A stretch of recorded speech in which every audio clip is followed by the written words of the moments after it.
Kuna mtu ungepata kadarasi kubwa sana. Yes. Lakini kuna mtu aliulizwa.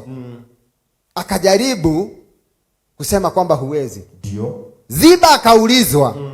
Kuna mtu amebaki.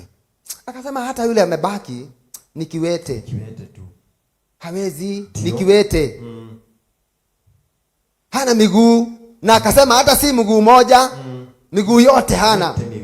Kwa hivyo hata ukiniulizia anaweza kuwa, lakini hawezi. Ndio. Daudi akasema na aletwe huyo. Bwana asifiwe. Amina. Siku ya leo kuna Mungu anasema wewe uletwe. Wewe ambao watu wanasema wewe ni kiwete, yes. Mungu anasema anakuhitaji.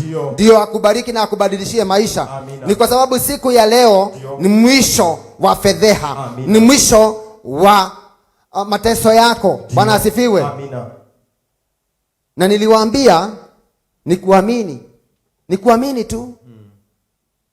Bwana asifiwe. Amina. Ni kuamini na kuheshimu kwamba haya madhabahu ndio niliona mwingine akija na akafanikiwa. Amina. Bwana asifiwe. Amen. Niliona mwingine akija na akaponywa. Yes. Niliona mwingine akija na akaokolewa. Niliona mwingine akija na akabadilishiwa maisha. Yes. Kwa sababu ya kuona na kuamini. Na kuamini. Ndio. Unaweza okolewa siku ya leo.